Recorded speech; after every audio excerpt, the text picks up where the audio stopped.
Noisy Pixel.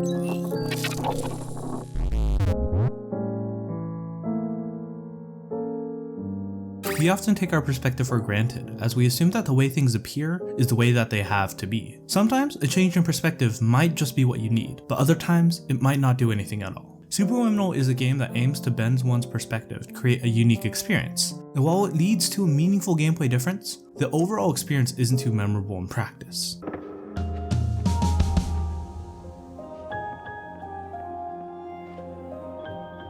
Superliminal is all about perspective, and the way that it plays with this theme is the selling point. During gameplay, you can manipulate with specific objects, and when you interact with them, the object's size becomes fixed to how it appears on your screen, and when you place them down, the physical size changes. So, for example, if you pick up a chess piece, you can make it larger by putting it far away from you, or smaller by placing it nearby.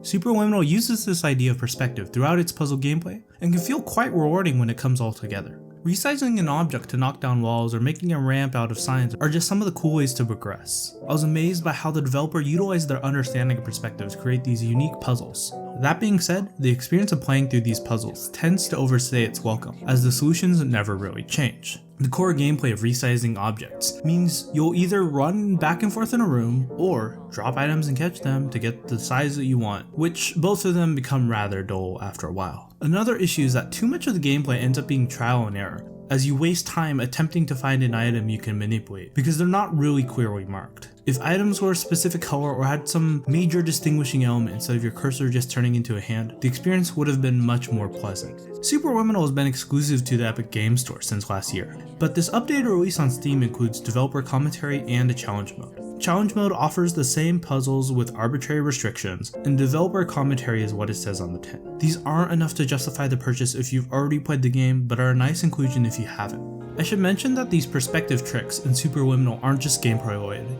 For example, some textures might make hallways look like you're walking to a dead end when it's actually the path forward. These visuals play with the concept of rasterization, which provided some of the more unique moments as the levels aim to trick you visually. As pleasant and charming as the world of Superliminal can be, it often comes off like a cheap game created from the source engine. Still, the music is relaxing, and I definitely listen to it outside the game. But it's mostly subdued to the point where it rarely calls attention to itself. While Superliminal forges its own path in its gameplay mechanics, its story doesn't stand out in the slightest. The developers seem to play with some sort of a meta-narrative similar to games like Stanley Parable, but is not incredibly engaging or exciting. The messages don't leave an impact, and the story bits are so spread out and disjointed that it fails to create a cohesive experience. It doesn't help that each level has its own separate tone. Jumping from a warm hotel to a dark horror themed environment doesn't make for a cohesive message, even if it provides for an engaging atmosphere. The overarching message of Superliminal didn't resonate with me at all, and this is without mentioning the Achilles heel to the story, the short length of this game, which is about 2 to 3 hours.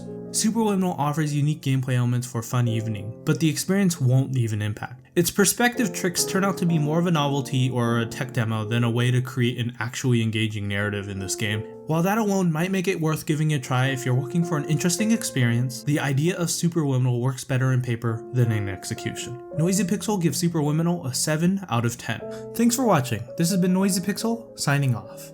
If you're interested in more information about the game, please check out the Noisy Pixel website where we have news and an in-depth written review. If you're interested in content like this, please subscribe to the channel and hit the bell to be notified about our future content, and have a great day.